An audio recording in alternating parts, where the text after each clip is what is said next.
welcome in to another episode of Watchmen, the 82 podcast. Oh my goodness, this show is just getting better and better. It's your boy, Wale Analog, and I'm joined as always by my resident elitist, Mr. 1%, the benevolent Suge Knight, Rolls Royce Elite. Yes, sir. Oh, and we have the pleasure of having with us today. He is another gentleman with his own broadcast, as it were, a radio show of note, Scenario Radio Show. Let me before we get into who you are, sir. Let us go into what he is. He is he is a man of many talents, many opinions. But again, that is why he is here, and that is our endeavor to hopefully get perspective from a number of different watchers of this show. No pun intended. Watchers of this show. But again, we have in our presence one Van Everett in the building. Thank you, sir, for being here. Tell the people about where they can hear your radio show and in what markets. I know here in Nashville. Yeah, we are on in Nashville, Tennessee. That's correct. We are in Baton Rouge, Louisiana on WHYR, Rochester, New York on WXIR. That's right. Santa Rosa, California on KRJF and KAZI in Austin, Texas. You got so many you can't remember. You see, so yeah, doing big things. Now we invited Mr. Everett here because the nature of his show is one. The 82 podcasts that we have in our network are just merely subsets of the of the culture that his radio show encompasses. Like so please just kind of go into an explanation as to what it is you discuss and the nature of your show. The Scenario Radio Show discusses everything. That's what we do. Is that we discuss everything, but the thing is that we center blackness. So the idea is that everything it affects us as black people, but oftentimes we don't get to hear our own perspective on it. We usually look at it from someone else's perspective. That is correct. So we talk about everything, but we usually have a playlist that goes with it. Whatever the topic is, there it is. We have a playlist that goes along with it, and it's always because there's a wealth, I think Donny Hathaway used to say, the pool of black genius of all this music that we have that is relative to whatever. So we talked about adoption. Playlist about family. We talk about you guys have been on the show, so you know what we do. Yeah. So we have fun with it, but we like to discuss everything. It's a good show. It's a good show. Is the name inspired by the Tribe Called Quest song? Definitely. Yeah, it got it. Of course, it's a classic song. Because he always would ask those that participate, including those that are hosts on the show, what is the scenario? Yeah. So, it's lovely. Yeah. And then you tell them what it is, whatever it is. You plug whatever it is you got going on and tell them that is the scenario. Yeah, right? Yeah. So we thank you again for having us on the show on a number of occasions and being here tonight to discuss what is a wonderful show. Yeah, I'm excited about this. This show's wonderful. Now, he was so excited, ladies and gentlemen. They say, hey, and that's what I like about him. Group. That's on the Facebook group. And you know what I'm saying? You can't get nothing if you don't ask. Right. Hey, and he said, hey, man, I got a lot to say. Too much to say on this post. Holla at me. And we was just like, oh, no, it's a no-brainer. It's a no-brainer. You know, we kind of thought about it anyway. We was like, he's a busy man, but not too busy to give us his insight and thoughts on this Watchmen, which we will get into now as we get into it. Now, as we normally do, we like to go around the table and give just the first impressions of the episode. So we will start with our guest, Van Everett. What did you think about episode 2? I was impressed. I was impressed because the first episode impressed me, but I was impressed that they've been able to intrigue me this way, and there's still so many questions that need to be answered. Right. It's like there's so much there, and it's rich. I mean, it's written with so much as far as dialogue is concerned, as far as the story. There's all this background that you either are familiar with or you're not, but if you're not familiar, it's still intriguing enough to keep you watching. Mm-hmm. And I think that's an impressive thing because that's not easy to do. Mm-mm. So it's like I was after the first episode, I was all in, and so the second episode kept that going. I wasn't sure how it was going to play out. It wasn't as I guess as an action packed of an episode as far as like some of the fisticuffs and everything that kind of went down the first go around, but it didn't need it. It didn't need it. Is that there's so much story there. There's so much to cover that they've been able to keep you interested just by wanting to know why, who, and how. Mm-hmm. So that's a powerful thing. Yeah. Mm-hmm. Yep, that's the formula right there. And like you said, it's a very difficult formula to mix up. Yeah, Mr. 1%. Man, I don't want to labor the point anymore. I mean, you pretty much said it eloquently. The thing that I'm impressed about is how the show continues to educate.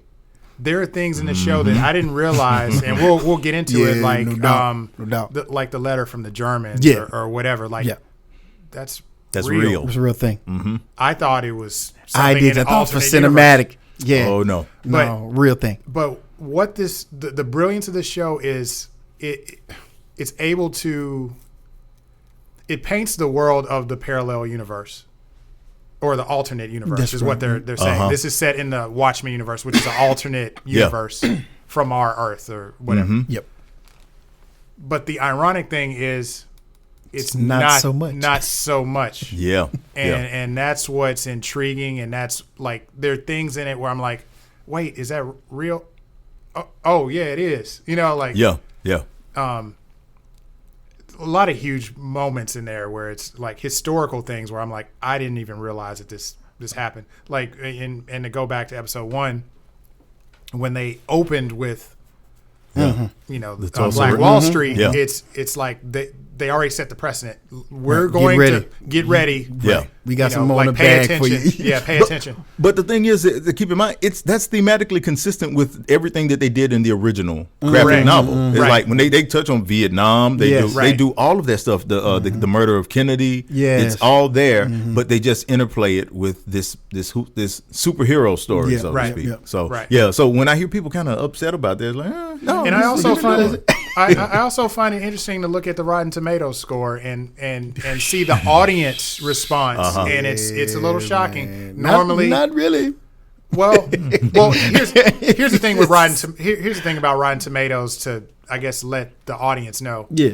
When critics like it and the audience likes it, there seems to be this overwhelming response of like, 99% critic score, 99% audience score, right? Yeah. Get 100, it's your movie's a bomb, right? Yeah. But when it's something where it's the show might be polarizing, or it touches on some things, or it holds up a mirror to society, then you see the score just do this tank on one way or another. It only goes one way. Yeah, well, you're talking about audience. It's never balanced. It's never like, okay, well, this is kind of in the middle. But it's anytime there's a wide gap, a disparity that's just unreasonable. Right.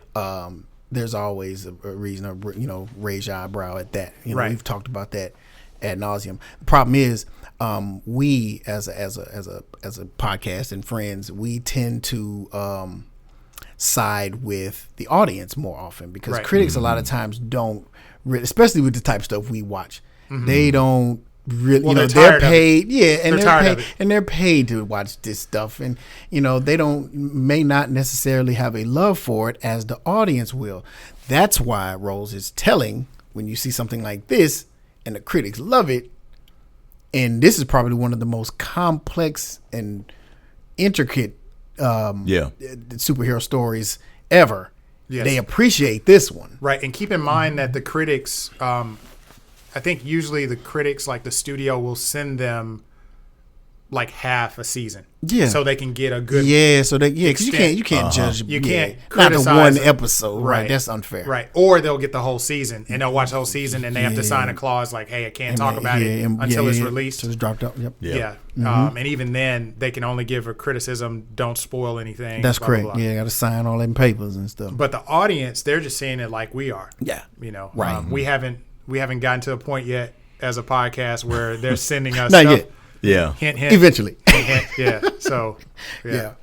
But yeah, like you said, man, there's nothing really else to be said that you all haven't said. But I do appreciate the fact that if they can take actual points in history and then weave it in, and then it just fits, because that's writing, right? If you can have residual effects from something that actually happened and tell it within your fictional story, that's excellent. When you're able to do that, that's excellent. And so that's one of the things I've particularly appreciated about it. And as you said, Rose, the education that you seem to get, education that at times I was ashamed to have gotten, happy to have gotten, but ashamed that I needed to get it. You know what I mean? It's just like, man, well, why, so yeah, man, this show, and people are still talking about it, and we're excited to be doing it. So without any further ado. And then also, and let me add this too, hopefully we can get,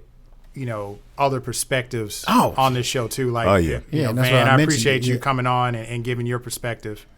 For sure, and I know you're gonna bring a lot from I'm gonna pass from the black perspective. I'm about to bounce past this thing over there in a minute. Right, alley-oop, full court press, assist. Right.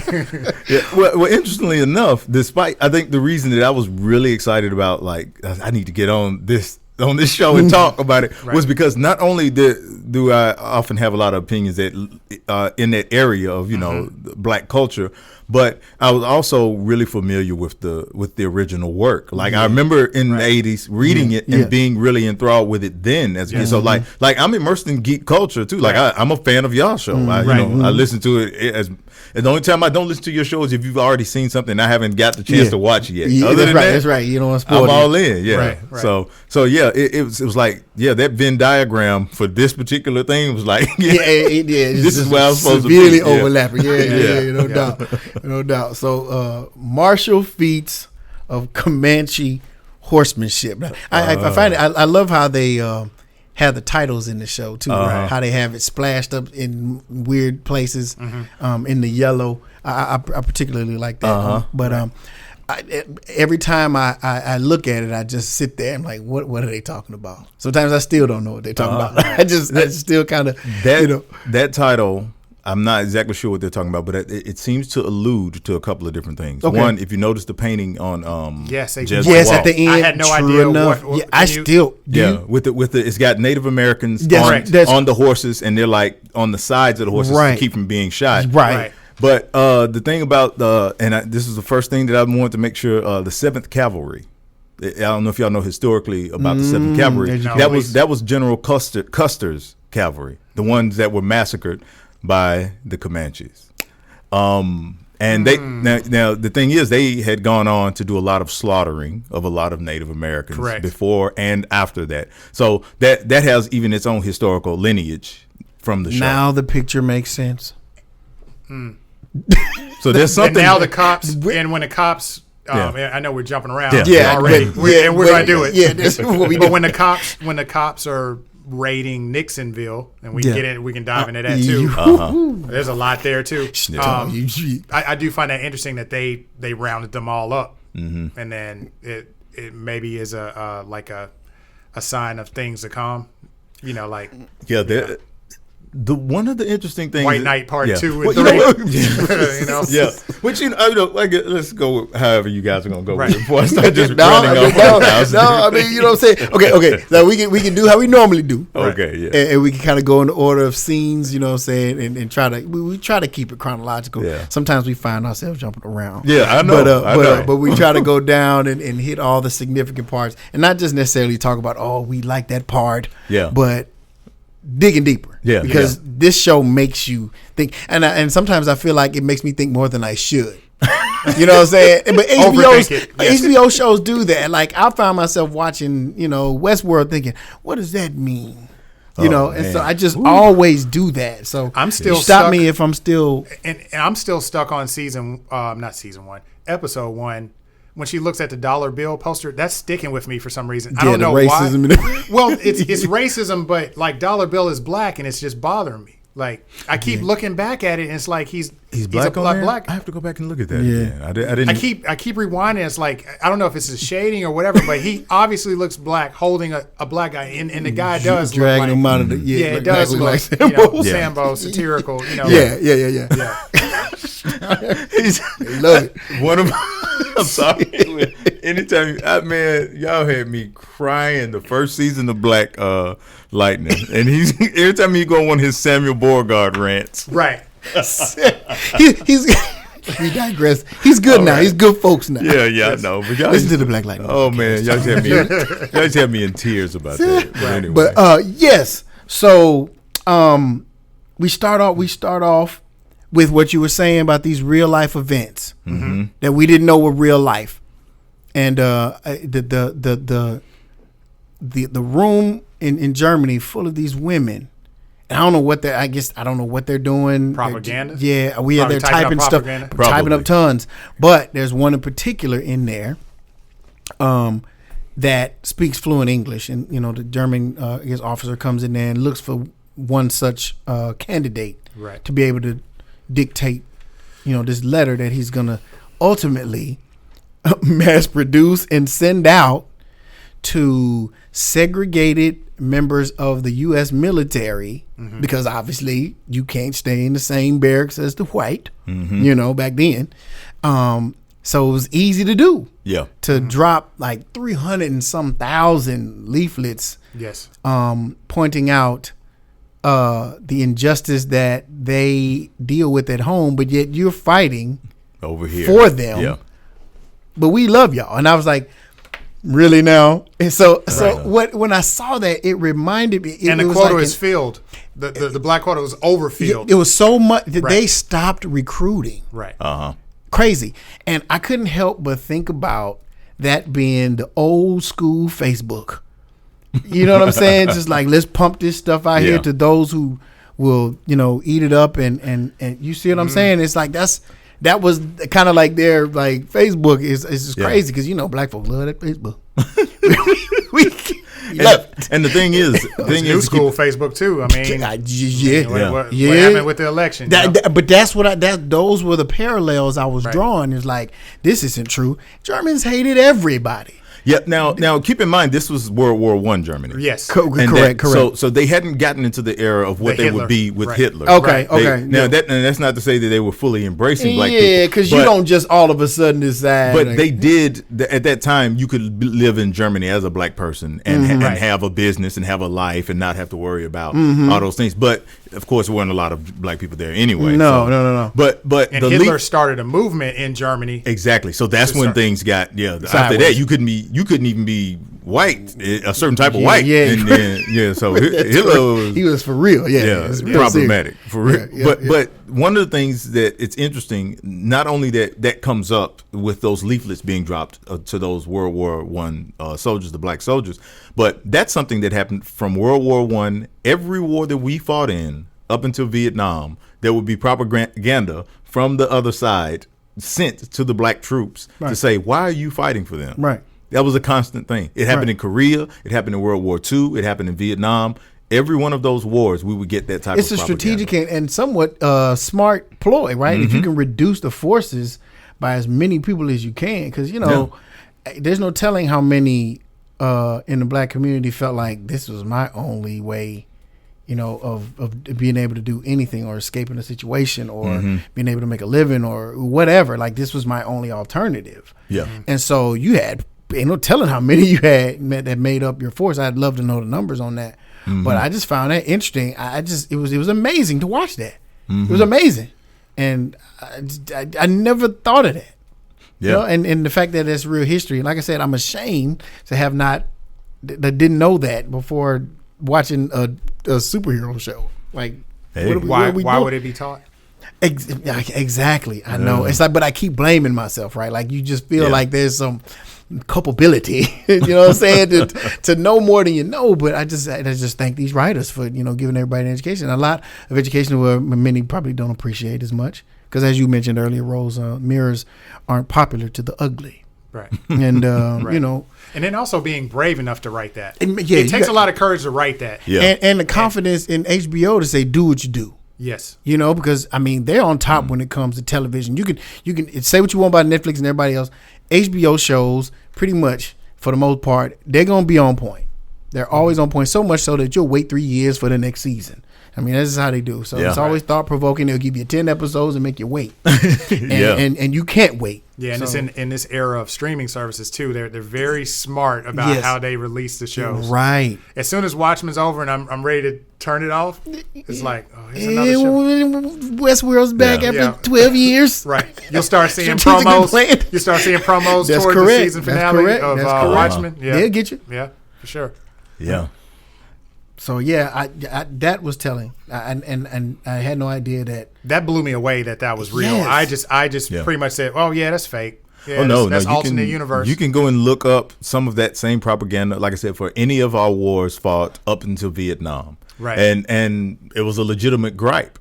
I mean, that's the reason. That's the reason it would have worked. Exactly, and that's what I'm saying. That's what makes propaganda, right? If it's believable to those that you're targeting, you know. And if it's not, you have to count on there being a level of ignorance.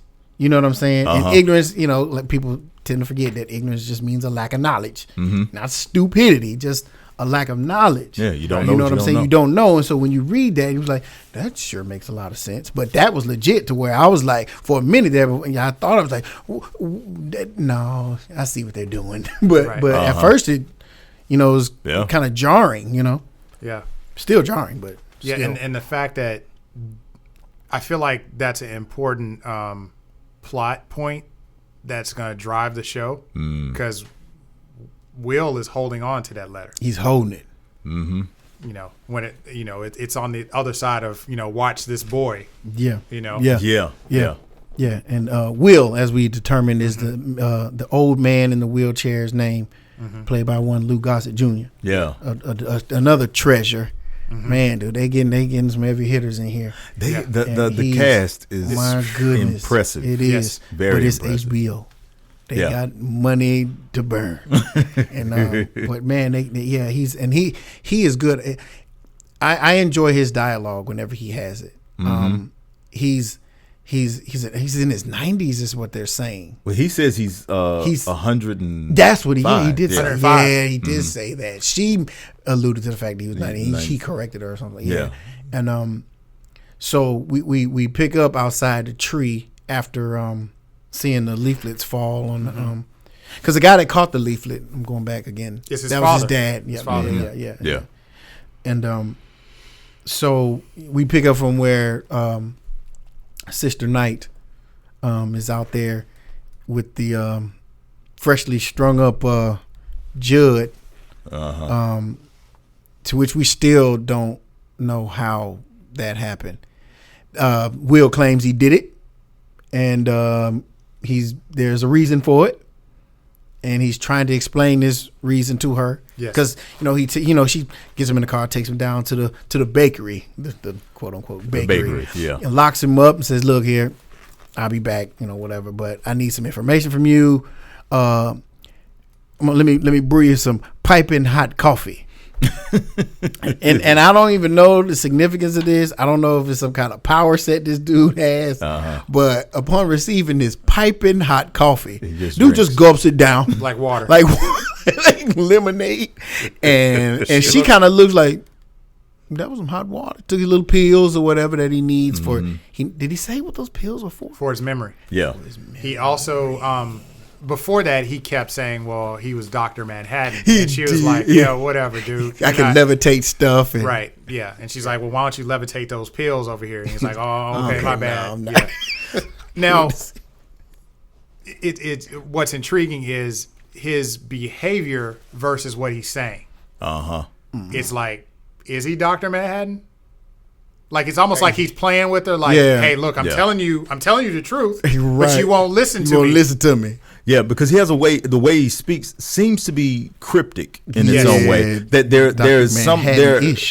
there's some morsel of truth in everything that he's saying. Right. It's just not in a direct, clear, symbolic, fashion. Awesome. Obi-Wan Kenobi Jedi speak. So, right. It's just never direct. I will say, and again, I have to I think one thing I have to do, and I have some people from the Facebook group that are telling me like they don't care about the movie. It's all about the graphic novel. Yeah, it's about the graphic novel. So like in the movie, it was Dr. Manhattan was disconnected from humanity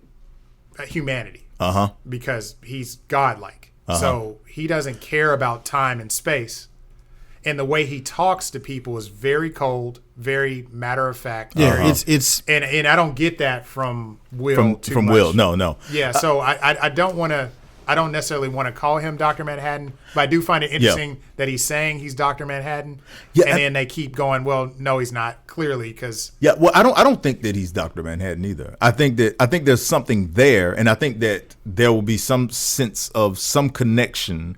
Because again, at least from what we're gathering so far from him, when he speaks, like when he said that the chief had skeletons in his closet, he literally had something in the closet, and so there was something there in that. So to say that he literally hung him, no, but is there some connection to what he's saying? He even said that he would be rescued when he went outside. Yeah, he's like, I could have got out, but my man got skilled. Well, and that's the interesting thing. Dr. Manhattan knew the outcome, like that. Even in the movie, like Janie was like, he's like, yeah, you're about to yell at me right now, or you're about to hook up with so and so, and she's like, but if you knew that, why are you not? It was frustrating her. So it's that's interesting too. And then when they talked about the pills, he was like, well, I need them because something about I just got back. And I was like, where you been at? You haven't been here for a while, like because it's on the appearance. It seems like he's just been there for 105 years. Yeah, just kind of just in a wheelchair. Around. Yeah, right. Yeah. Chilling outside the bakery. Right. Yeah. So one of the things that starts to come up, there's a recurring theme for me that I'm noticing, is that due process doesn't mean a lot. In this, so when she takes his DNA and she just goes on with the fact that she just decided to take him to the bakery, she didn't. If she thought he was a murderer, that she didn't take him to the authorities, and there was no process. Same thing with the first episode. If you notice that, I think we are trained to want to see certain people as heroes and certain people as villains, and it's like I don't think the show's going to let us do that. I don't think, because Watchmen doesn't really let us do it in that way. So what happens is you look at the police and you look at from the very beginning when she decides to go and run up in a guy's trailer and drag him out of his house. Yeah, that was good. And beat bodily fluids out of him to get answers. That was wrong. Yeah, that was by law. Yeah, by law. Right. And they are the people who are supposed to uphold the law first and foremost. But as you said, it's a parallel universe, and as far as we know, like you said, well, that's irrelevant. But the book. Yeah, I get what you're saying. The book paints the picture like there is no good and evil. Yeah. There's the laws in between. Yeah, like they're accustomed. The book always keeps all of those. They keep the concepts at the center that we're accustomed to. Right. Due process, all of those things. So when you see somebody flouting due process, it's they're flouting due process. It's not that due process never existed in that world. It was like, no, they decided that we got a constitution and it's the same one you got, but we decided we're not going to, considering circumstances. That's the reason you end up getting Nixon, who decides to just continue to be president. And then Redford does the exact same thing. So you got a liberal, you got a conservative. Both of them decide, well, I'm just going to take the Constitution and just do circumvent it. And there's ramifications for all of it. Exactly. Even though, like, whatever side you're on, there's still ramifications. It might be good, but... Yeah. So some of it's casual, like when you see her take his DNA from that cup and she just goes and just does what she does with it. But it's like those things are coming into play, and you know that it's something is an undercurrent there for something that's happening with that to continuously happen with the people who are supposed to be law enforcement who don't care about upholding the law as much as they do getting revenge. Right. Yeah. So, I mean, like even in now. Well, true. But that I mean, you touched on a good thing, because like in the graphic novel, it gives an examination of what we have now and what's good, what's evil, what's even Ozymandias had the best intentions, but he lied and he did all kinds of things, murdered, and did all kinds of things for the greater good, and it's like, well, what good did you do? Or Judd, like, I mean, the scene where he's doing blow and they're like, man, you got some Yeah. cocaine on Yeah, your nose. yeah, like, yeah, hey, yeah. you want to Yeah. get that Get off? that And up, get that off, it's giving, it's bringing the audience in and saying, hey, like, don't think, things are what they seem, Right. Yeah. Or like when the guy from the cavalry got pulled over, it was like, we felt for him sort of For a because minute, yeah. for a minute Yeah. because it was Yeah. like I've been in that position Yeah. where a cop exactly. has pulled me over and That's I'm being super polite. So I we're got my familiar hands with on the it. experience. Right. Yeah. So that's why I love this show so much. So, Uh-huh. yeah. But yeah, I just thought that was. I just wanted to point it out since we were in that scene with her and Lou Gossett. Will that is that we see her kind of just go around due process, just by even taking him to the bakery in the first place. And I'm almost certain that nobody's going to bring it to question. And at some point, that's got to come into play because it's which we'll get to, I guess, as we keep talking. There are a couple other instances where you're going to see the law in place, and you're like, oh, that's not our law. Right. There's something else happening there. Well, yeah, I mean, really weird. a perfect example of what you're talking about. Now that you mention it, is like right after that, she after the closet reference, she goes to visit, his wife, Judge, now widow, and to guess pay her respects or whatever with the flowers and things like that. And so in your mind, you're thinking, okay, this is legit. Like, and it was to a degree, because we got a glimpse into why she loved Judd as much as she did. We got the visual of White Knight and all of that, right? Did you want to get into that before we talking about that, or No, we can jump around. Okay, We can jump around, so okay, and we'll come back. So she's like, okay, skeletons in his closet. All right, she appears to be somebody that is about the literal, about finding out what's going on. So she goes to the house or whatever, and it looks like there's a number of people paying their respects and political figures. Yes, political figures looking for Right. looking to hopefully. So everybody become knows who that elected. guy was, right? Yes, Yeah, I do. it wasn't Yeah. King's. King, Yeah. Oh, he made sure you knew. Yeah. So, And it's flipped too. It's flipped because That's the son of the son original. of the original. Yeah, So the who original banned the was- mask. right. So the original would be considered a conservative. Senator King back in the day, when Nixon was running things. Yeah. Now it's Joe King, his son. He's liberal. And he wants to allow not free reign, but he at least wants to allow the authorities to have everything masks they need. and everything they Yep, need he to do made whatever a point they to want. say it. Right. And she's like, "Well, I'm not a cop anymore, but yeah, thank you for that." Right. So she, she just all of a sudden she just blacks out, like faints. And I'm thinking there's something for real wrong. What happened there? No, man, she is about that work. When she's not working Academy people over Award with her winner, man. hands, Yeah. she's about that work. So the wife comes in and she actually gives her room to sleep in and rest her weary self. And she's sitting there and she's giving her a little treatment and telling her I really appreciate you and I want you to get whoever did this and you just rest. Rest. We love you. He loved you. We love you. And then after she leave, she look around and I'm like, nah, it's time to get up. To your point, Ben, that's when you go scrounging around for evidence improperly. That is not how the police do. Right. You don't just go into homes and just grab stuff. So she have got to get the a warrant. right. Exactly. None of that. Just up in there walking around with the little owl glasses on. The little, Did anybody? Yes. I was I about to didn't- mention. yes. that. I didn't pick up on yes. that. Yes. It seems she that got all some the equipment that the good old- police have access to that is advanced Is comes that old from watchman? Night Owl. That's correct, because right. he was ahead of his time. Yeah. He had was all Batman. that stuff. He was Batman. He was Watchman's. So she Watchman's put Batman. on, so she put the stuff on and was looking around and found the hidden compartment, behind the closet, opened it up, Klansman robe in my man's, closet. And she like, oh man, unless he cosplaying, this is a problem. And even then, that's an appropriate costume for Halloween. Inappropriate. Something that felt off though. It's like not only a Klan's robe, but just like Had a badge on it, like, nah. Yeah. We the police, and this is what we do. Yeah. But, Yeah, it's it the just seemed Klansmen too in- convenient. Way too convenient. Yeah. Exactly. And I was talking to a friend of mine at work. It's like HBO is good for that. They laid his path where it's just heavily illuminated, just greatly illuminated. Mm-hmm. It just looks like, oh yes, he is. Not necessarily. It's like they kind of want. It's almost like a sleight of hand, like an artist. Right. Look at this. Look at the so cocaine, you don't see the cocaine this. on the nose. Look at You know what I'm saying? So yeah, we want to be led to believe that Judd was about that Klan work, and it looks like it on the surface. And in her mind, she's like, man, what in the world is this? Snatches it up, and manages to get out of there. They never showed how that happens. I feel good now.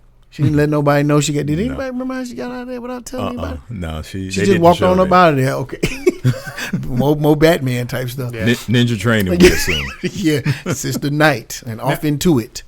Hopefully I'm not derailing anything, but what I found interesting was they made a point of showing Angela and Judd's bond, like how they bonded. Right, that's what I'm saying. That's what I was talking about. Before that scene, so when she found that, it was kind of like, gut punch. betrayal. Right. You know what I'm saying? Like, wait a minute, okay? So White Knight, right? Mm-hmm.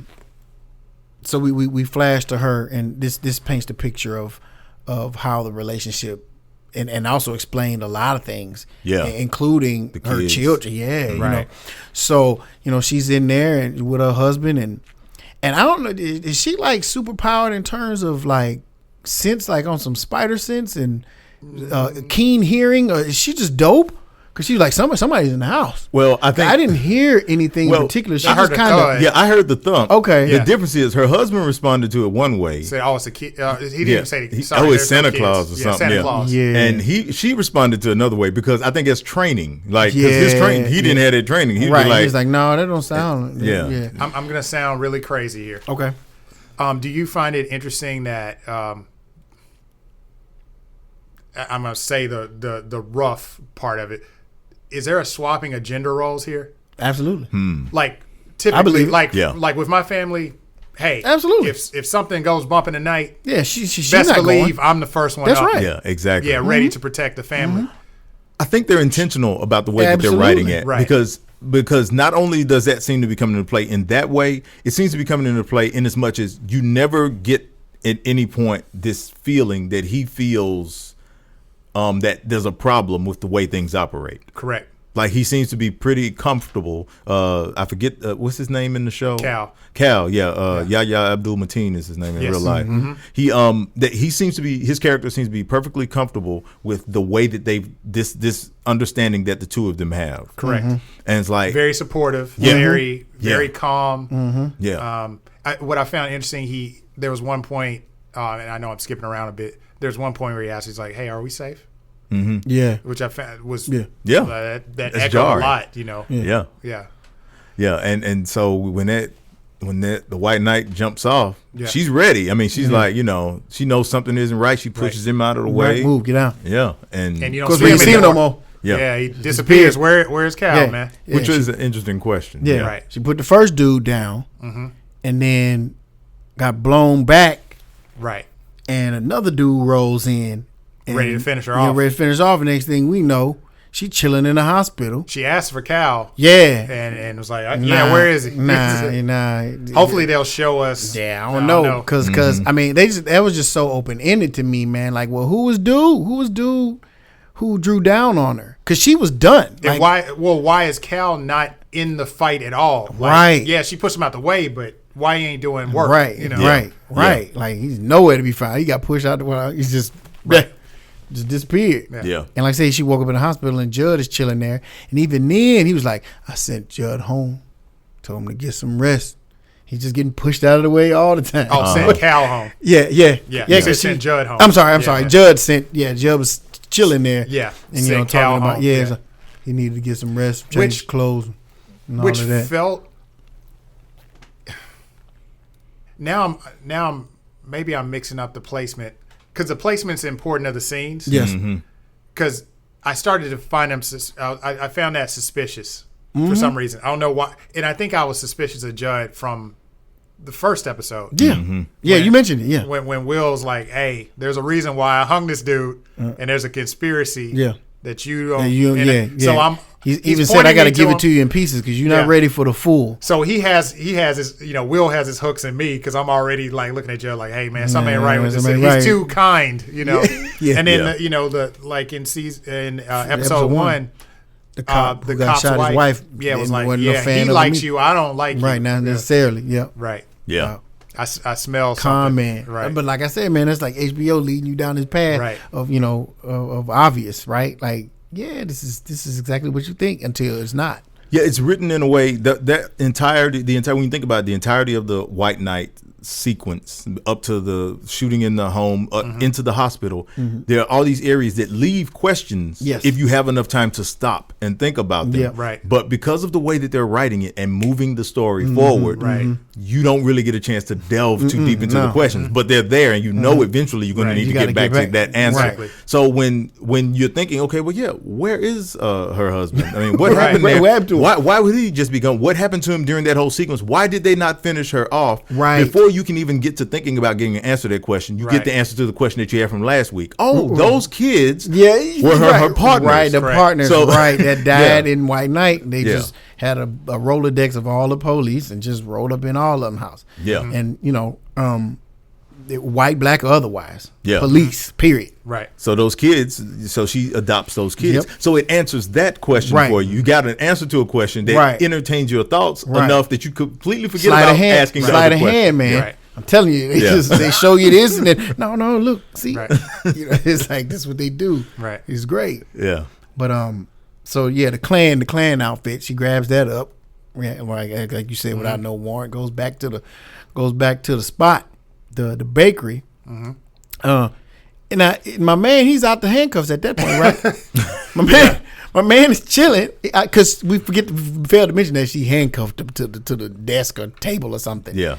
He in there making breakfast, boiling eggs, and putting his hand in scalding hot water, and he just that's what I'm is saying. Impervious to he can't this dude. Who is this dude? Right. That's what I'm saying. He keeps telling. It's almost like he's telling her the obvious answer. That's why I'm like, is he Dr. Manhattan? Because he's telling her the obvious answer. Because he even said, because Dr. Manhattan can do a lot. Why can't he why can't he do this? Why not? And he can change his skin, the color of his skin. Yeah, Dr. Manhattan he's very OP, overpowered, as we say. Right. In the geek community. He's probably one of the most overpowered characters in any comic book, any of them. And, so I wouldn't be surprised, but I said, I don't know, man. The dude, I am interested to see what's going on with Will because he's interesting. Of course, we find out. Van mentions that she, just stole some DNA and just went on down to the museum, which I thought was kind of cool. I like how they did that. That was real cool how they did that. Right. And then they kind of explained to you during that part where she went to the museum to supply the sample if you're eligible for, I guess, the Redfordations and stuff. And that's how it happened. So everybody's not necessarily, but because it's Tulsa, it's a pretty good shot that you might if you're be a eligible black person in Tulsa, you probably may be get eligible. So they almost, in my mind, and let me know if I'm off base, but it feels like just people in that area. Correct. Like this is not some nationwide reparation effort. Right. I don't know. Right? Well, if Redford is president, then they may be doing it in every city where something like this happened. And that happened in a lot of different cities. Right. So, I mean, it could be in Rosewood. Different massacre. Yeah, in Rosewood, Florida, they could have the same type of museum and they do the same type of thing. In Pulaski, Tennessee, my hometown, they could be doing the exact same type of thing. Can you share some insight on that, please? Because we mentioned that last time, well, all right. So the interesting thing is with Pulaski, Tennessee, is that people are aware that it is the birthplace of the Ku Klux Klan. So what happens is that there's this idea about what that means that people already have in their heads a lot of times. Right. And what happened was when legislation was passed for the Dr. King holiday to become a national holiday in the 80s, the Ku Klux Klan, in protest, decided we're going to go back to our place of origin and do a protest. So in 86, they converged on the city of Pulaski, Tennessee. How old were you then? 86. I was maybe 12, maybe somewhere in there. Oh, man. Somewhere like that. Yeah, scary right Getting now. a chill, man. It was.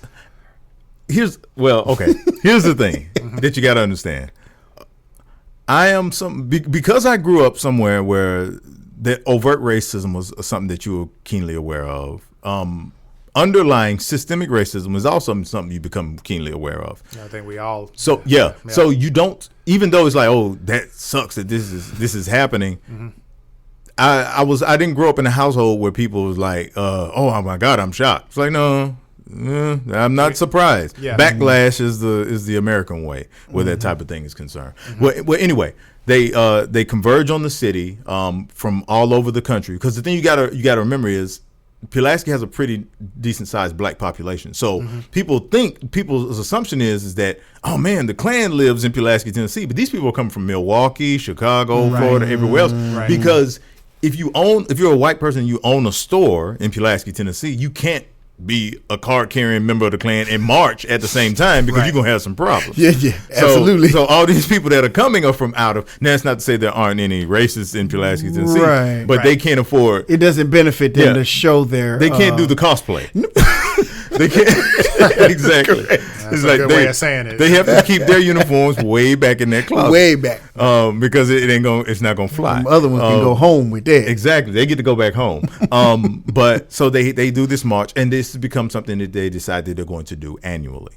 So they do it again the following year, and then the year after that, Pulaski is very bothered by the fact that this is giving them this reputation. So the city council and the people of the city decide, we're going to shut all the businesses down that weekend when they come. So they come. There are no hotels for them to get into. There are no stores for them to buy into. Now, when I say no stores, that hurts y'all though, right? That hurts residents. Well, no, the residents already knew that this was going to happen. The residents already aware. Board. So you already. So everybody's like, okay, well, let's go ahead, buy whatever we need to buy. Yes. And that way, when they come, there were a couple of people who gave them business, because some people, support what they support. Yeah, that's right. But that becomes a big news item, and they don't come back for quite a while. Okay. And they come back maybe again in the late 90s to March, and whatever the case. So but the reason for all of this, the reason for the birth of the Ku Klux Klan in Pulaski, Tennessee, is that a lot of people don't realize is that there in Pulaski, Tennessee, in the late 1800s, from the time of the Civil War, before the Civil War, and on up to right before the turn of the century, that was one of the highest populated, most financially wealthy areas in the state of Tennessee. Wow. Whoa. It was a junction place for every direction that you would come, you would have to come through there. And because of that, it generated a lot of income. What? So Civil War happens. Some of the people who are benefiting from enslaving other people are no longer benefiting. Man. And they're angry about it, and this is what they do. Right. So because they not only they have the reasoning to want to do it, they are still fairly wealthy people. They have the resources to do it. Mm-hmm. So this is how all of this begins, and so of course it tapers off. By the end of the century, it begins again in Georgia by the turn of the century, and that's the Ku Klux Klan that we're most familiar with now. But yeah, that's a little. Right. Background. Okay. Yeah. Well, man, my apologies if I, because No. I perpetuated a stereotype like, hey, I did too. Klan. Yeah. Nobody's black there. Have your car full of gas. Like, do not run out of gas. Nobody's black there. The dogs, no black socks or shirts or nothing. Yeah. Right. Everybody says that. No black pepper. Nothing. Salt only. Sugar, salt, flour. You can't get nothing else. You can't even barbecue there because the coals are black. Right. No blackened chicken. None of that. Okay. Well, we were erroneous in our right. But thanks for that, man. That's an education. Yeah, definitely education on that. Well, he had one in the world. Was that the Pulaski kind or the Georgia kind? That was in that dude's closet. Which one was it? That was definitely the Georgia. That looked like the Georgia one. Okay. I hate that I know that. I asked in jest. Oh no, that was the Georgia kind. That was the Georgia kind. The Pulaski kind. There's a difference. The Pulaski, the Pulaski, the original Ku Klux Klan robes were much more colorful. That is hilarious. They were, for lack of a better term, festive. They had the eyes would have different colors around them. There was a whole, Wow. there was a regalia that went along with those robes that those men had. What? Again, keep in mind, these were the originators of this. These guys were rich. They had some money, so they wanted Yeah. to be fresh. In Yeah, their, the guys that did it in Georgia their were robes poor. of feet. Yeah. Right. Man. Boy, boy, see, you're not So, gonna get yeah. you're not gonna get that on no other Watchmen podcast. You don't get it. You don't get it. Patreon.com/EST1982 Free podcast, education. where you can get an education on the origin of the Klan, Yeah. festive robes and cross burning, all in one evening. If you're listening to this show today, I'm almost certain that when you got in your vehicle or wherever you are, you did not think you would learn the difference between types of Klan robes. Right. Tennessee anyway. Klan and Georgia Klan. Right. Here we We go. all thought they was the same. Yeah. White robes and hangings. But getting back to Will, when she throws a robe on him, he's like, I was actually surprised because he was surprised. He Yes, was he was like, Wait, this is not what I was talking about." Yeah. he got some other ones, like, this is new. and that's what I'm saying.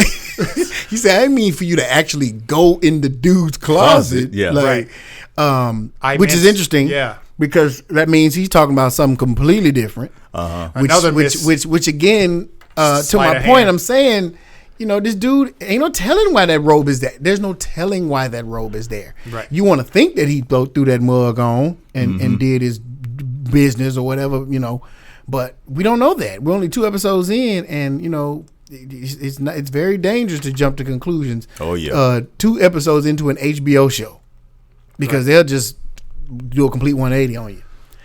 So we'll find out. He was shocked, and like you said, as was I when he was shocked. So yeah. So we have yet to figure that out, and that and this power set that he has, because apparently he can drink scalding hot water, and he's a Houdini. He's an escape artist. So Yeah. I don't know. Man, what was? They clearly didn't show the ship that was. I mean, literally lifted up her car and just. But it must have been another Archimedes type thing. I guess so. Must Yeah. been they got multiples out here. There's one of the things that I'm finding interesting about the show are the ways that the original Watchmen, so to speak, and their things are kind of permeating through the show. Right. Mm-hmm. So we found with the police force, they seem to have access to a lot of the equipment, or at least the design on the Correct. equipment that Night Owl was using. Correct. So we don't know how they got access to that stuff. We don't know if he was somebody who helped them to have access. He may have designed some of their stuff and maybe like them police forces across the country. Who knows? But then when you look at the same time, before all this begins, when back in '85, all the stuff that Osmondius and Dr. Manhattan had created, a lot of that stuff they don't use anymore. Now, what I do find interesting is like the way that they power the cars. Like it seems like they're using some kind of alternative energy source. And that's something that Osmondius had been working on. Correct. So they're using. yes. We know that they're using that, but they aren't using the alternative lithium that they called it in those watch batteries anymore. Yeah, because they that was made mention something of it. that was something that Dr. Manhattan had created. So and the thing is, a lot of people felt like it was a cancer scare because they felt like anything attached to Dr. Manhattan will give you cancer. Is right. So because of what happens, of course, in Yes, the right. book originally. So we see the effects of what these people were doing and how it's kind of showing up in the show in a lot of different ways. Even when we look at Rorschach and the 7th Cavalry and what's happening there, I think one of the things that, because a lot of people liked the idea of Rorschach, in the comic or in the movie, a lot of times they forget that he was insane. Yeah, he was crazy. That he was a very absolutist person. So he leaves this journal, and then they find it, the new frontiersman guys. They find it. So it's like you know that's how these people probably started. That this underground magazine they've been reading, and they were like, and they just took it. It's like the Inquirer, basically. They just took Scandal it sheet, and they ran propaganda with sheet, it. yeah. And so it's like the things that happened among that small group of people seem to have reached out, and we're just seeing in one city in Tulsa, Right. So it'll be interesting to see how a lot of this stuff has reached out. But see, even what's interesting about Rorschach, the intricacy is he wasn't about absolutes until that night when the guy, chopped up the girl and buried her in the backyard, and Rorschach was like, "Hey, did you do this?" And he's like, "Well, yeah, I'll just plead insanity." And Rorschach's like, Nah. "No, I can't do this anymore. Like, I'm too soft on criminals. Yeah. Absolute." Yeah. And it's that's an interesting examination, because I think a lot of times, and I want to touch on, and I know I feel like I'm jumping around, but like, you said something about HBO shows making you like overthink, and you read into body language, and you read into all these details. There's a couple of details that I noticed, but the way Angela dealt with emotion, I found compelling. When she brings Will in, she's calm and collected. Hey, sit here. Let me lock you up. Let me go back here.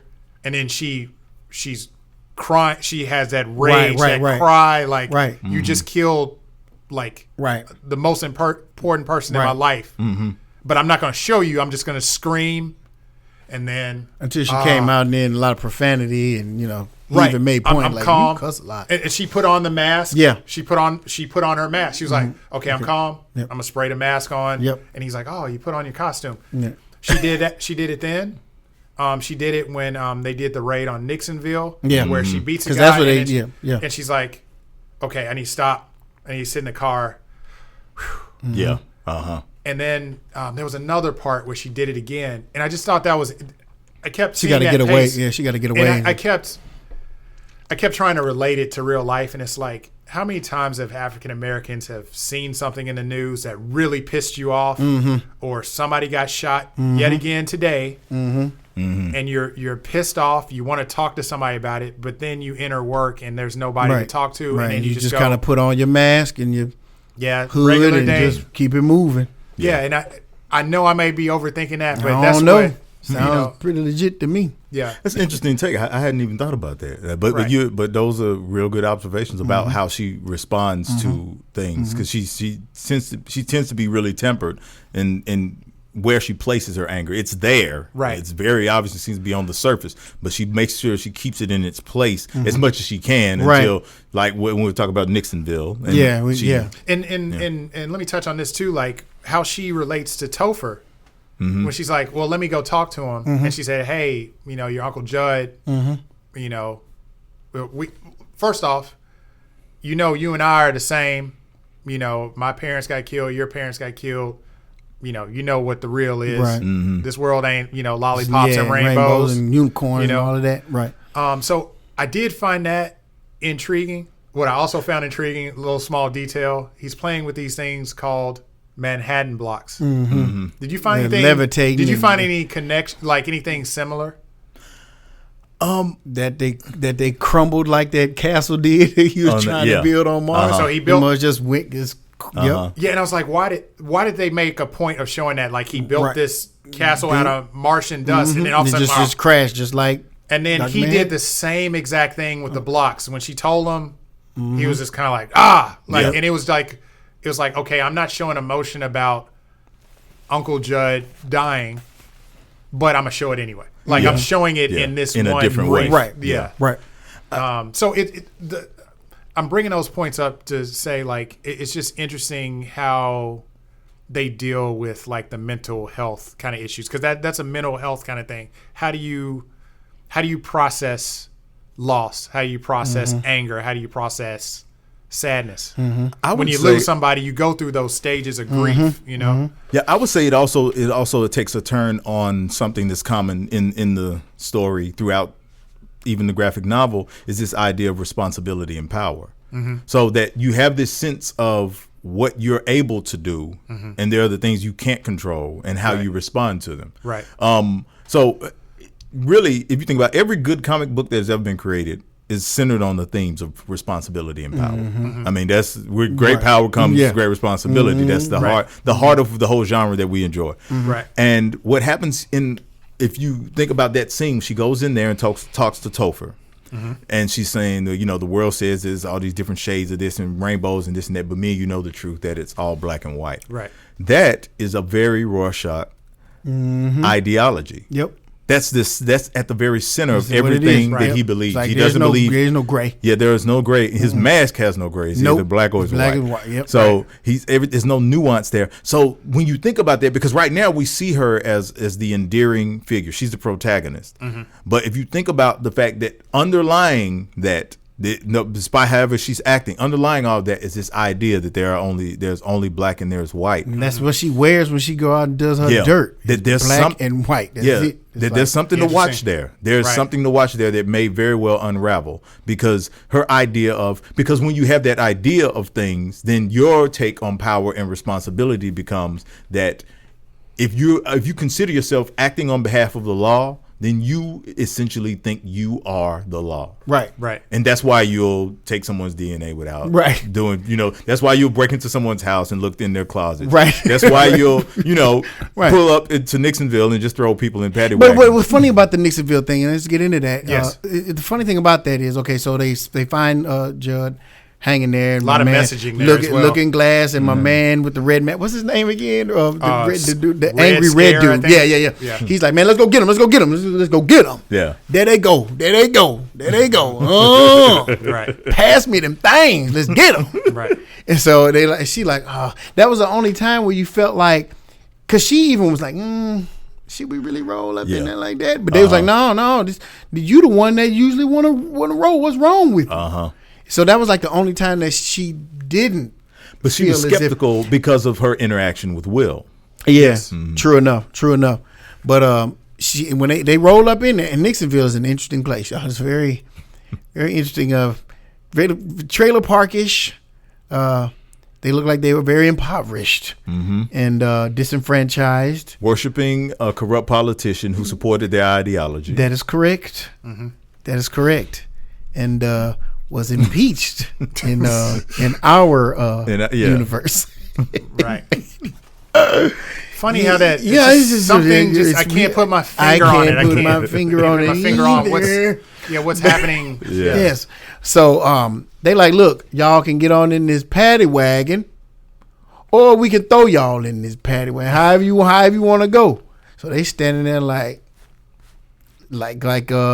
stubborn supporters of a crazy politician are. And the thing is, here's the thing, and this is why this show is so well written, because the thing is, we see those people and we know what we think of when we see them. That's right. But the thing is, they are having their rights violated. Correct. They are. By the police. Yes. By the police. Yes. And we have to make a choice as a viewer. Do we support the idea of citizens having their rights violated, or do we support the idea of people who think we're inferior? Right. Which one? Right. Make a decision. Because it can't be both. You touched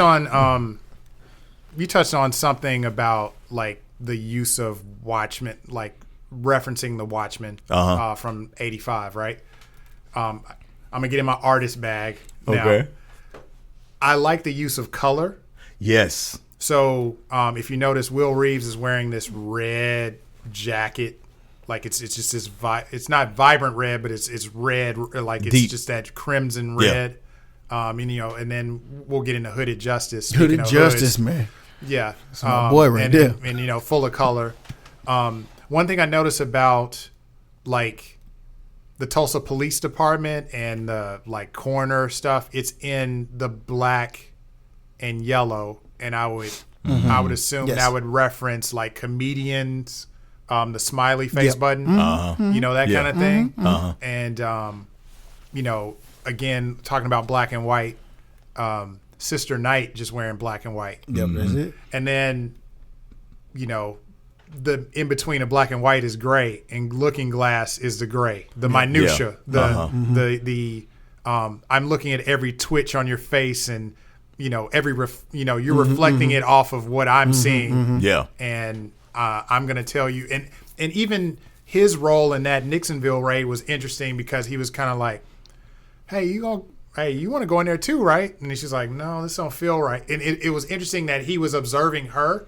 He wasn't really paying attention to the raid. No. He was just kind of looking at her like he was almost as if interrogating her a little bit. Yeah. Yeah. And he did that in the car too. Oh, and she's my like, goodness. You Yeah. interrogating me. She's like, you were cold. Right. Right. And I think there's a lot more to him that meets the eye. Oh man, there's gonna for be some real. character development for sure. I mean, everybody's interesting. We don't know anything about any of the rest of them. Yeah. really. You know, Right. I mean, other than what we've seen in Nixonville, but other than Right. that, you know, we don't really know a lot about. We don't know a lot about Sister Knight. We just know that she's nice with her hands. She got a dope car and a shotgun, and that's about it. You know what I'm saying? She bought that work. Yeah. You know. You know, but so yeah, that scene. You're right, man. I hadn't thought about that. Rights violated. You can't just roll up and so folks dwell in and just. And it's a common. It seems to be a very common thing. So and I think that's going to really come into play. All of that's coming into play because we already have these preconceived notions about. We have preconceived notions about what we believe people's rights are. Mm-hmm. We have preconceived notions of what we believe about what the police are capable of, and we have preconceived notions about what racists deserve. Right. And it's like, you know, they're making. I think they're going to make us wrestle with those, which is cool. Right. Mm-hmm. I need to mention there was a rumor of a show that was going to come out on HBO called Confederate. I was all in. I don't know if everybody thought I was crazy, but I wanted to see it. Yeah. I wanted to see if they were up to the task. I didn't have much confidence, but I wanted to see. I did. You know how you just want to see the train wreck? You know, it's a disaster, but you can't turn away. I'm good at turning away. Basically, especially considering who would have been responsible for it. And what was the premise? Basically, if the South had won, like what would that world be? Yeah. Mm-hmm. And I just feel like that got scrapped naturally because that rumor of that show came like early during the height Trump's of election. Mm-hmm. So I think it just kind of quietly went away. Like, we ain't gonna touch on that. It's too soon. Don't do that. Like, the blocks are hot right now. I don't know if we need to, So I do find that the timing of Watchmen. I do think there is some courageous storytelling here. Mm-hmm. I do want to. I would love to talk to somebody that's not African American and see how they perceive the show. Uh-huh. And that's not in a finger wagging. No, or absolutely not. You just want perspective. Because I think you mentioned this to me maybe in a text. Like whoever wins, that's what history is being. What history is right. told. Yeah. I think that quote is attributed to Winston Churchill. Right. Yeah, which was actually brought. victor. Yes, which was actually echoed in Black Lightning. This last. Wow. Yeah. Yeah. Yeah. So another podcast. Yes, another on podcast the on the network. That was 1982 podcast. Patreon.com back. Shameless Yes. self-plug. But Yes.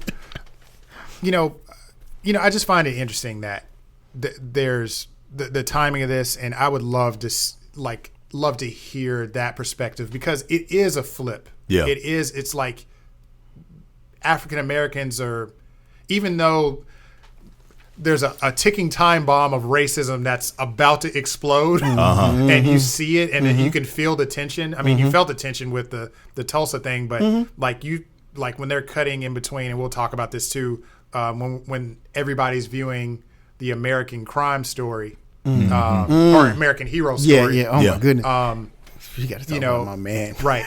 They intercut between everybody's watching it. Doesn't matter who it is. Yeah. Cop.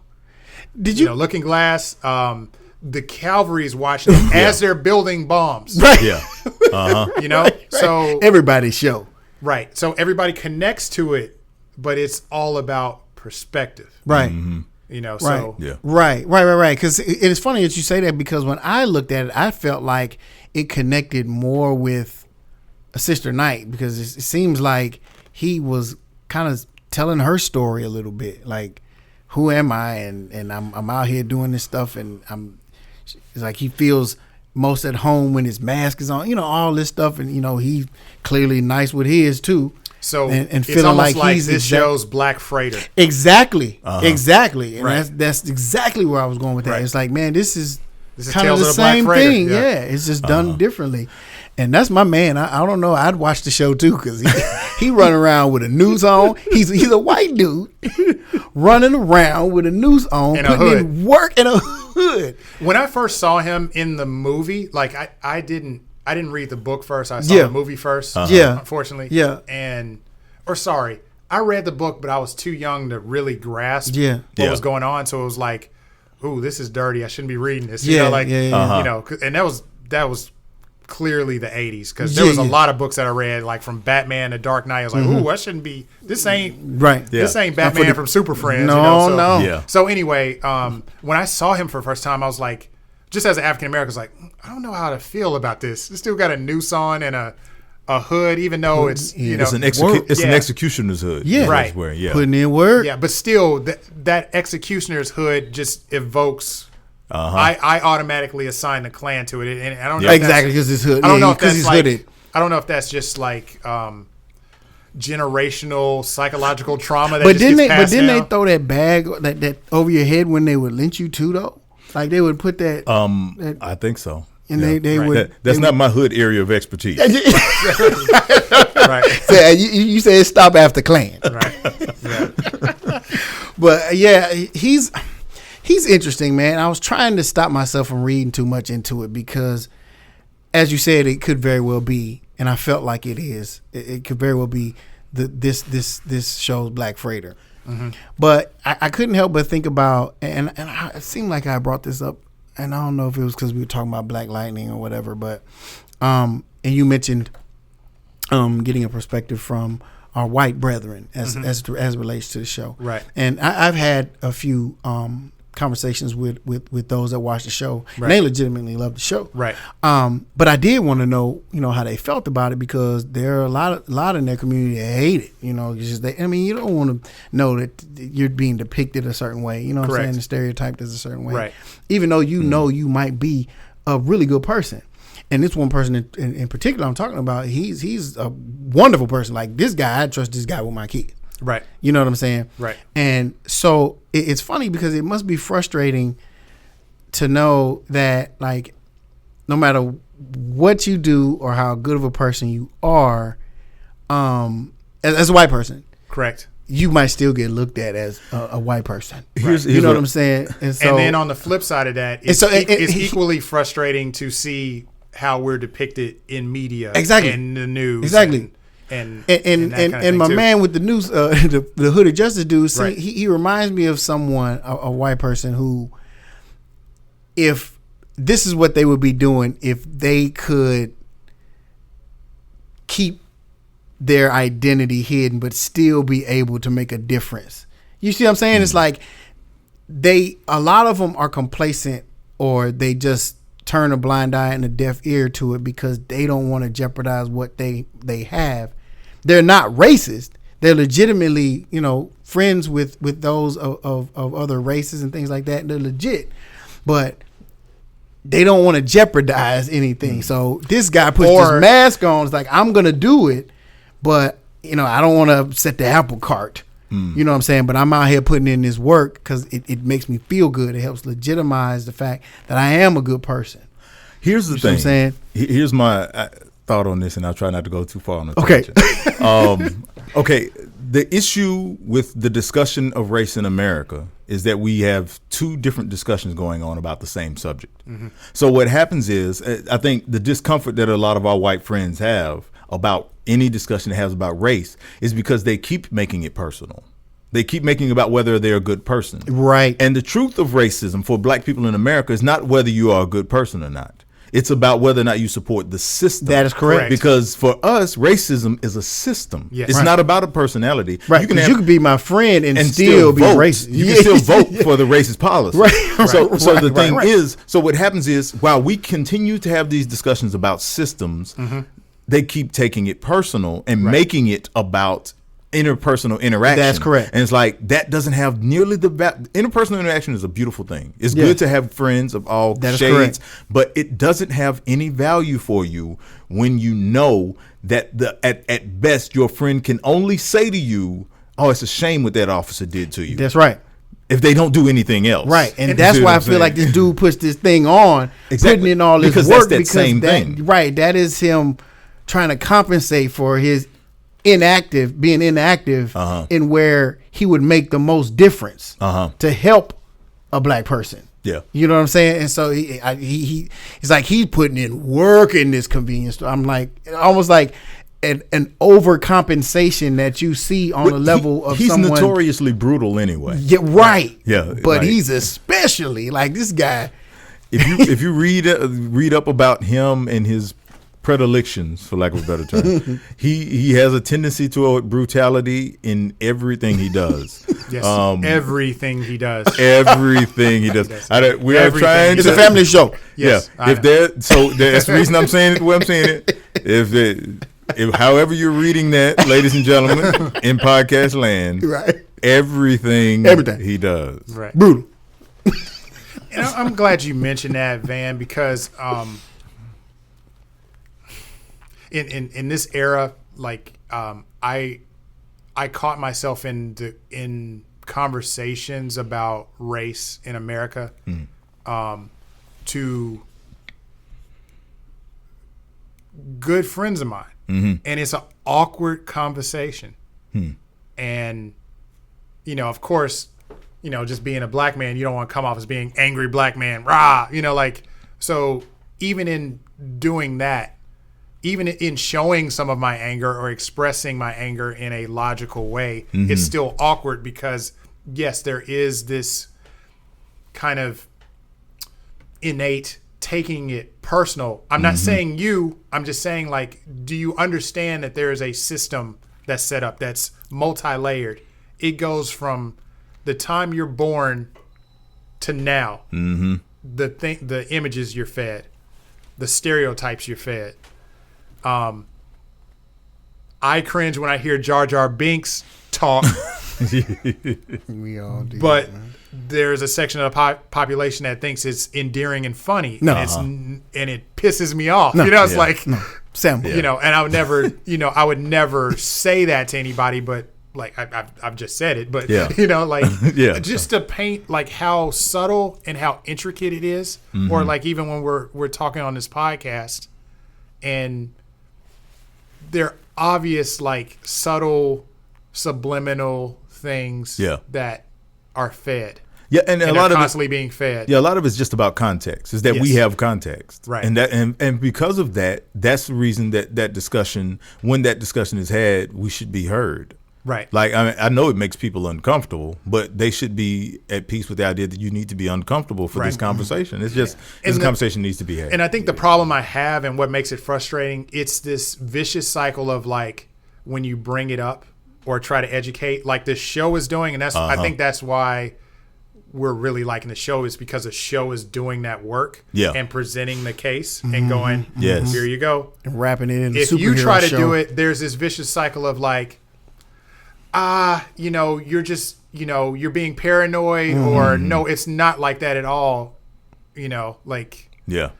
Yeah. It's like the show, one of the things that the show points out, because it speaks to systems. That's why it's making people uncomfortable. Right. Because it speaks to systems. When you have an entire community that is wealthy and that wealth is destroyed, right, how do you compensate the people for that? You can't, because that's not a personal thing. That's not like, well, you were just treated badly or these people didn't like you. It's like, no, there was an economic impact. How do we mitigate that economic impact that happened? And so it has to be answered, and they attempt to answer it in the show. Right. And obviously there are people who don't like it. Right. So they're trying to wrestle with all that. And the thing is, and the thing that makes the show interesting is that even though for us that's something we can lean into, because we're like, yeah, that makes sense that they would do something like that. Right. The same government that's doing that is presenting, for instance, the show The American Hero. Is it American Hero Story?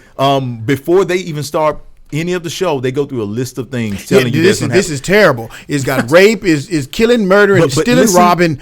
Listen to the one thing they say at the very beginning. They say children it's emotionally harmful to children. Emotionally harmful to children, and that children should not watch it, even if there is an adult present. Right. Now, here's the thing. That's not a suggestion. Think about that. What they're saying. That's a decree. That's a federal decree. Right. Again, we're getting to government overreach. From the same government that's giving you one thing that you like, they're telling you what you can and cannot watch. So that's why we see the scene with Cal and dang, I'm blanking on his name. Hold on. I got his name. Sorry. Yeah. Topher. Topher. Yeah. Where they're sitting down. I'm like, oh man, Yeah. they letting Topher watch this mess. You know, That's the thing you always got to keep in mind with Watchmen is that they're the world building that they do. So we get that, like this series, even though we say it may be our Black Freighter, even Black Freighter, the idea of Black Freighter was it gives you an insight into the way that people viewed heroes Right. in this culture. So this is kind of giving us this idea. It not only is it setting us up for that, but it's also setting us up in certain ways with these little things that tell us this is what the people in power say, what their thought process is and how we interact with that on a daily basis. Because it's like that's just this little thing that they're just reeling off, and you don't think anything about it because we see things like that all the time. It's like, well, it contains this and this, but nobody ever tells you you can't do this. Right. And it's like, oh, wait a minute. But they're showing it to you though. Yeah, knowing that you're gonna look. Because showing human nature is that what can't I see? Yeah, so, and they want to see. So the question is, what are the ramifications if you get caught with your kid watching this? Because they just told you couldn't do it. You can't do so it. something's there, Right. Yeah.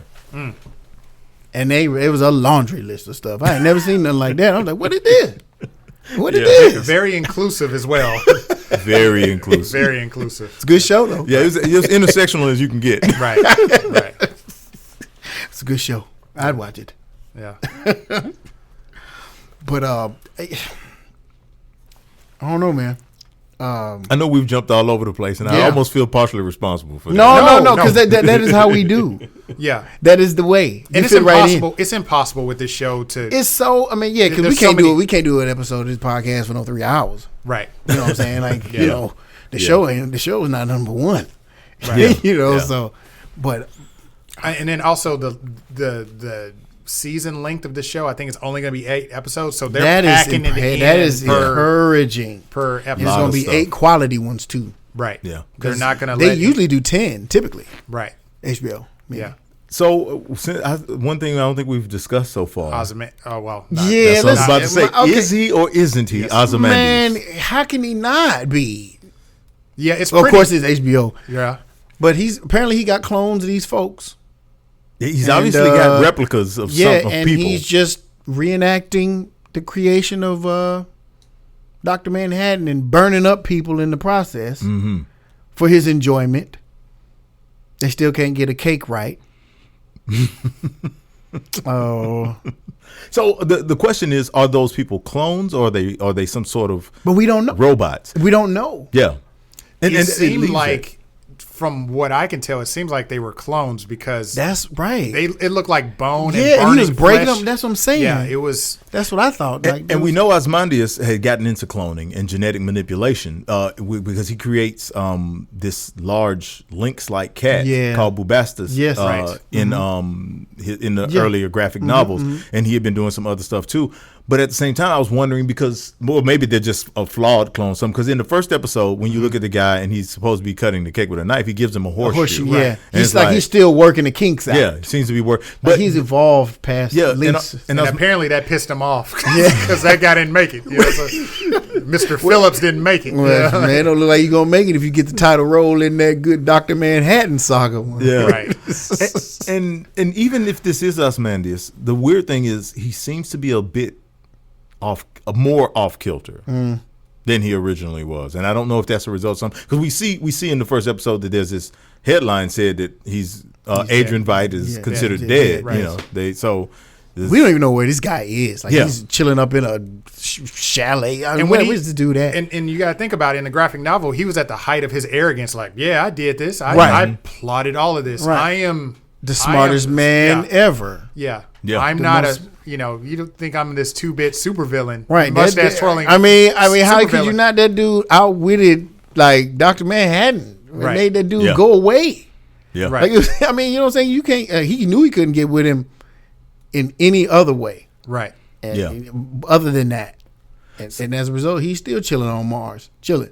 Yeah, And he still appealed to his humanity in some kind of way, which was interesting. A man that's lacking in humanity, completely appeals to devoid of it. right. which is again It's just the powerful themes that they have there with this idea of power and responsibility. When you have someone like Dr. Manhattan, who I think we get accustomed to the idea that he doesn't have humanity, but he obviously still has some vestige of it left because he's willing to he came back in the first place, Right. and that he's still interacting. So there's on some There level is a some semblance of it. desire to have some kind of human interaction, but it's definitely not the same as what he would have had before the accident. Right. And I think the question of Dr. Manhattan is that when you have absolute power, what's the point of changing anything? Yeah. That becomes He said it to Janie. He said he's like, not for him to change. It's just, he can see it, but it's not. well, yeah, because in quantum theory, I'm not pulling the. He said I'm not pulling the string. Right. Somebody Exactly. else is, Yeah. and I just kind of know what's gonna happen. right. Yeah, because in some of the basic ideas of quantum theory is this idea that time is like this flat circle, and that if he sees everything all at once, it would be like us looking at a rug, and it has a very fine tapestried rug with all these different threads in it, and we see a thread over here that's out of place, and somebody said, well, why don't you fix that? Right. It's like, if you pull that thread, what happens to the rug? Right. So it's like, although you would like to fix it, it's an entire. You can't just think about a thread. Right. You see an entire The whole- rug the in whole front thing. of you. Yeah. So how does it? For him, the idea of he's the only one with power, true power, out of everybody in the entirety of the thing. That's correct. So when you get to a point of having that much power, all of a sudden your sense of responsibility shifts to the point that you can't see yourself responsible for any of it. Right. Which Right. and like even looking in the Christian faith, it's like if you believe that God is all knowing and He gave us a gift of free will, it points to that too. Right. It's like It's not for him like to be changing and I know rerouting where, anybody. Yeah, I know where Ryan Rowland's going to end up from the day he was born. I know exactly what the outcome's going to be, but I want to see if he Ryan walks it out, if makes the right decisions to I'm go. using my government name. If Ryan, Well, wait, that's what he was used. that's what he used. Yes, he named it wrong. So anyway, he knows my name. He knows my government name. So he knows my outcome. But what he wants to see is what are my choices? What is my decision making Yeah. to get to that point? It digs and that into- says a lot. Yeah. You know? I think Alan Moore was digging into the idea of this constant idea that goes throughout history of predestination and human choice and this push and pull between the two. Right. Because all of those characters seem to go into that in some kind of way. That, and then again, power and responsibility. Is that if you believe you have a certain amount of power, how much responsibility do you have to take for the power that you have? So when you get someone like Rorschach, who believes that the power that he has gives him the right to do the things that he does, regardless of how it affects other people, then he does it. Whereas someone like Asmodeus, he has way more power and thinks the exact same way. Or even think about like that scene where and we're getting real deep. Probably had to cut it, but but that scene with Angela when she's talking to the kids and she's giving them the raw truth, and the teacher's like, "Hey, no." And what I find interesting, the parallel is, Will says to her, she's like, you need to tell me who you are. Right. Tell me what's going on. Why all of this? Yeah. If I tell you, your head will explode. Right. And Like he didn't even give her the simplest, like, "Oh, I'm your granddaddy." Right. He didn't even give we her need that. to talk about that. Yeah. Right. Yeah. That's what the DNA Right. revealed. She's part of the lineage. Yes. So it'd be very interesting to see who her dad and mom. Yeah, because they noted that he has two descendants and two ancestors. I mean, he's a descendant of two people, and he's the ancestor, the two ancestors. So she's one. So it's like, well, who's There's the another other? one. Yep. Yeah, Right. Yep. It's deep. This show's The show heavy, is man. really We only heavy. 2 episodes in. Yeah. it raises questions. Off of one episode, Yeah. we've had a discussion about race in America, Raising America. Power and responsibility. Christianity, Right. Right. Quantum theory. Ku Klux Klan robes, Yeah. Yep. right. The difference between the difference between a history of the Klan, both Yes. Georgia and Tennessee. right. Yeah, in politics, due process. Yeah, Right. It's because it's all there. This show. It's ingenious the This way show. they're writing it. I gotta My say. Right. goodness. Did anybody find anything in? We can't leave every stone unturned, but like the newsstand scene. Did anybody can somebody read into that? Because there was obvious pointing to the newspaper guy in the book. Mm-hmm. And I forgot that actor's name. He's been in The Wire and He's on Ballers. The guy, his latest name was Ballers. So Yeah. he's had a fruitful career with Yes, HBO. he has. Yes, he has. Yeah. I saw it as world building again. Mm-hmm. I saw it as an opportunity. One of the things that Watchmen did well, has always done well, is allow you to see what things look like on the ground. Right. And so you get to hear from this man who is like, he doesn't trust Keene. You don't trust him. And he doesn't trust Redford either. Right. Yes. So he doesn't, Lipstapo is what he called him. Yeah. The liberal. Yeah, exactly. So Gestapo, he doesn't trust either one of them. And it also gives you, like, I think it was somebody even mentioned in one of the other parts when they talk about transdimensional stuff with the squid and everything. Right. So like that the people have this view, and it's good to see it because it reflects our world again. That a lot of times we have these conversations about things that are going on in our society, and we're like, well, now that's a conspiracy, and know that that's these people doing this and other. Yes. And the thing Didn't come from Ozymandias. He came from Redford. Right. Exactly. Right. Exactly. Right. So it becomes and the thing is, it holds in tension is that one, we can't think everything is a conspiracy.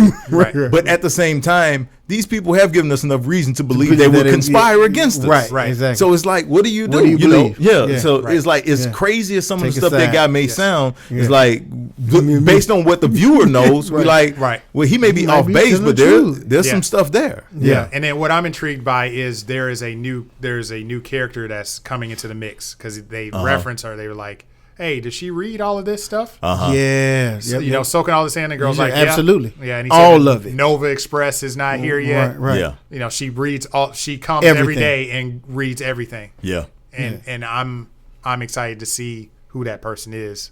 Uh-huh. Hopefully Sister next Nice episode- Mama. What you say? What you say? Nice mama. Sister Nice Mama. Yeah. Man. Well, can't wait till next week. Yeah. Yeah. Yeah. It's You guys got your hands full. we do, and we thank you for helping you, us man. with the load this week. Man, we appreciate you, I enjoyed Van it. Everett of the Scenario Radio Show. Tell them one more time where they can hear this show. If you're listening to it, again, there are several stations you can hear it on across the country, whether live or pre-recorded. But you can also, if you miss any of the shows or you're just interested in catching up on the subjects that we have an archive on all of our social media. If you go to our Facebook page, there's a link to our archives there. If you go to our Instagram, same thing with Twitter. So our archives are there. We have shows. We've been on air for 4 years. I'll be honest, I wouldn't go back and listen to the very earliest ones. They are. We all feel the same. Yeah. About our own Everybody stuff. starts somewhere. Yeah. But yeah, so it's all there. A lot of good music. Real Talk with the Playlist is our tagline. Yes, yes, sir. And he's telling the truth. It's a good show, and it's a good time when you're on there too. Right. Boy. It's a good time. But that cast, boy, they keep you on your toes. Right. It's a very interesting time. But yes, and to all of those out there listening, man, thank you so much for District supporting, 9. whether it be District 9. Let's hit up District 9. Yes, we got it. Thank you. Patreon.com/EST1982 podcast. If you would like to join who I am about to reference here as District 9. My lovely wife, Carrie Ledbetter, thank you so much for your support and letting me come out here on a school night once again because she's home with the kids. And that's these days, that's a lot of heavy lifting right there these days. Yeah, sure. Yeah. Raphael M. Jordan, thank you so much for your support. Jamal Weidman, representing that Philly, thank you so much. Eating Matic 52 out there, thank you so much. We got Terrence, don't call me Richie. Rich is a supporter, thank you so much. Rue to the Q's, Mr. Professor. And then that other Q, my man, Militant Billy, which I'm sure he probably is watching this show because he's the most militant man that we know. And yeah, even more so than you. Oh man. Militant Billy, a.k.a. Maze TV. Johnny Prototype, representing Cali out there. We got Tori Moore. ATL. In that ATL. Why do I feel? I always ask this. I feel like I'm missing one. I think I got them all. Mm-hmm. I did. Thank y'all so much. That's patreon.com/EST1982 podcast. If you would like to pledge your support, can you see me? Pledge your support. Hand in hand. All right. But again, whether you pledge your support with your time or your monetary contributions, both are appreciated. Sometimes, like I said, time is more valuable. Right. Or subscribing. Subscribe, rate and review. It gets subscribe us, to the it 82. helps us in the profile. That's in right. The app. Yeah. And thank you to all those that have said kind things about the podcast. Absolutely. Any one of our podcasts. Thank you so much for saying that. Again, man, Van, thank you so much, man. Yes, sir. For coming. We might have to have you come back. Yeah. Let me know. Depending on what happens. Let me know. As you know, I have thoughts. Yeah. I always have thoughts. We might get some more clan history. Let's just do a whole segment from now on. I want a picture of that robe. This that week colorful in robe. clan history. You do? I just want a picture of the clan robe. Why? I know. I can't imagine the clan robe colorful and vibrant. I'm going to send you some pictures. Okay. Oh, man. Yeah. Post it. Again, man, thank y'all so much, man, for your support. Until next time, baby. Well, holla at y'all.